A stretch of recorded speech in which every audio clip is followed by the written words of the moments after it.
हे बघा, आत्ता कुठेतरी मला चान्स मिळालाय प्रायश्चित करायचं. एवढ्या बारी आहे ना, मला हातभार लावू दे.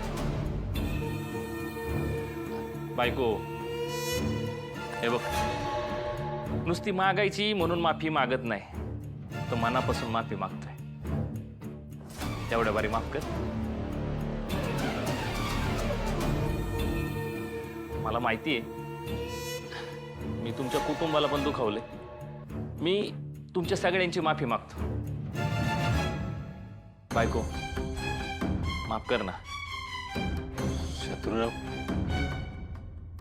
उशिरा का होईना पण तुम्ही नमतं घेतलं, मनापासून माफी मागितली, खरंच बरं वाटलं.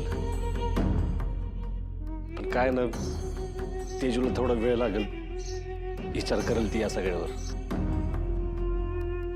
तुम्हाला पाहिजे तेवढा वेळ घ्या, काहीच टेन्शन नाही. पण हे बघा, आता मला मदत करू द्या. तुमचा अकाउंट नंबर द्या. शत्रुराव बघा, खरंच त्याची काही गरज नाही. गरज पडली तर आम्ही सांगेन नक्की तुम्हाला. अहो काय राव दाजी, आमच्या लाडक्या मेहुणीचं लग्न आहे. हे बघा, मला काहीतरी मदत करू द्या.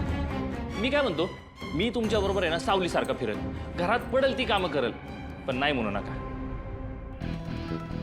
अहो हे सासर आहे तुमचं, तुम्हाला काम करण्यापासून का अडवीन मी? हीच अपेक्षा होती बघा तुमच्याकडनं. आता लगेच कामाला लागतो. चला येतो.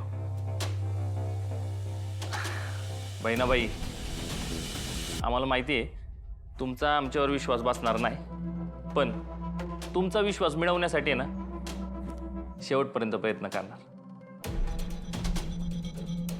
बायको, काळजी घे.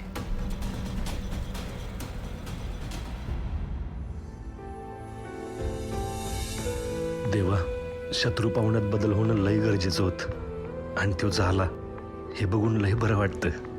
देवा, असंच कायम माझ्या पाठीशी उभं राहा. तुळजा, मी बाहेरची कामं आवरून येतो, तर तुम्ही इथली तयारी करा.